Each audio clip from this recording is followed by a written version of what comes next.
Hello everybody, Happy New Year, and welcome to the Fridge Gaming News. In MMO news, Defiance finally starts closed beta on January 18th. Trial Worlds, the creator, is known mostly for Rift and their other game, which is coming out soon, End of Nations.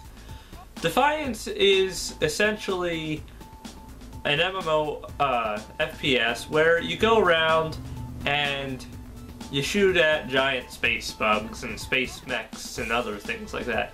But the art style looks like Halo mixed with Mass Effect. Out of MMO news and into the Microsoft news. Microsoft is working on a tool for your Xbox so you can change regions with a lot more ease. However, you can only do it every 3 months, but it helps a lot of the people who move around. In other Microsoft news, they just acquired another studio. R2 Studios was a studio that worked on automation for mobile devices.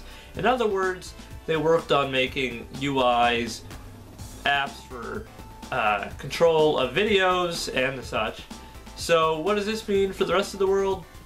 It means that Kinect might get better gestures, and the 720 might have better menu systems and Kinect workings and the such. The famous Xbox Live video game Fez is coming to other platforms later this year. Fez is a 2D platformer with rotating the world abilities. Essentially, there are no enemies, but it is full of puzzles. And in these puzzles, you must rotate the islands or worlds that you're on to get to the next section of them.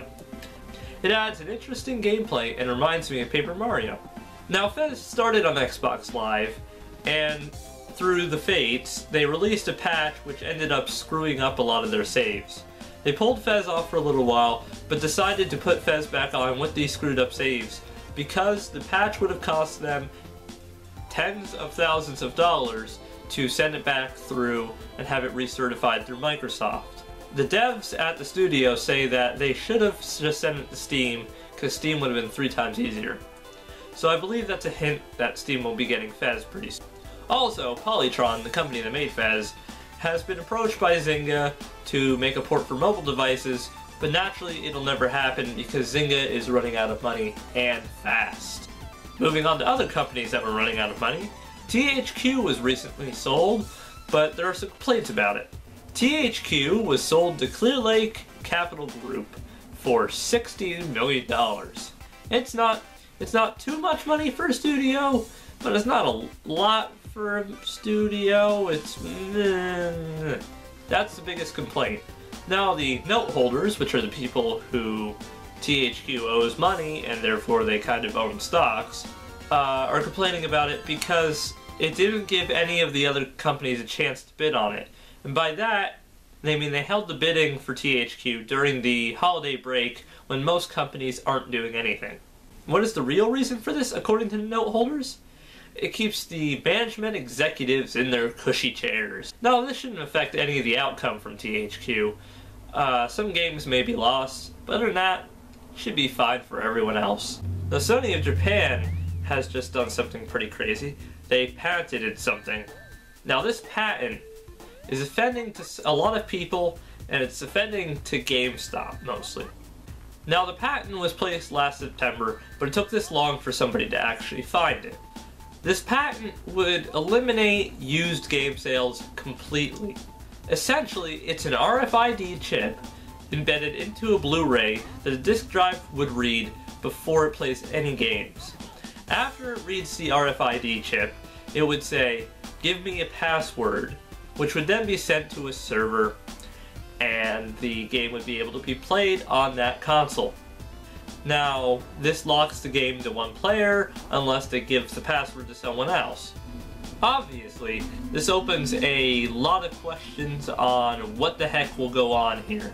Let me read to you an excerpt from the official statement included in the patent.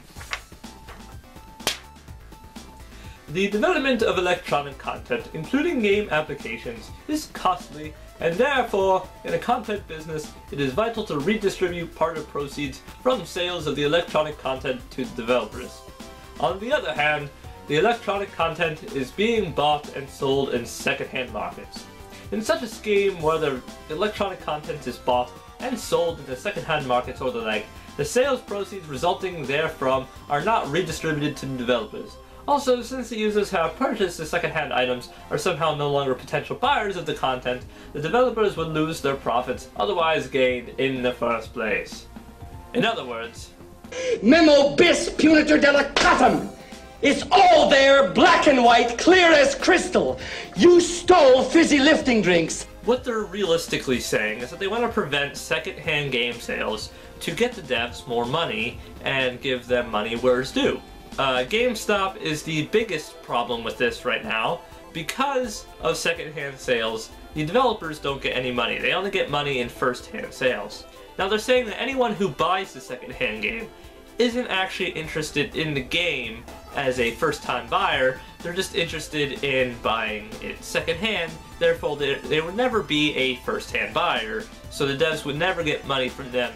So might as well just get rid of second-hand sales altogether to try and save money and stop businesses like GameStop from benefiting. GameStop was spooked by it, and 5% of their used game sales have gone down recently. And conspirators have said that it relates to this.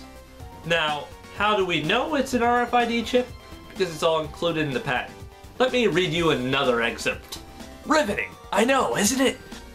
As a technique to suppress these second-hand sales and purchase, a user may be first required to send a password or the like to a remote authentication server from a reproduction device, game player, via the internet, and the reproduction of content may be permitted only for the device that has succeeded in authentication.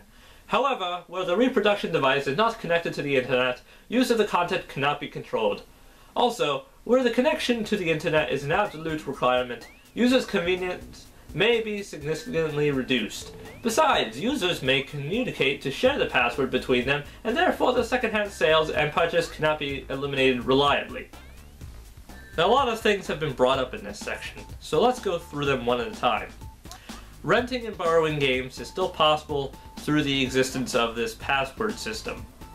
However, Sony acknowledges that this is a form of DRM, and consoles not connected to the internet will have major problems with this and probably won't be able to support it, thus making their claim invalid completely. But the password system means that renting games and borrowing games will still go on as it is, and secondhand sales from buddy to buddy will still happen.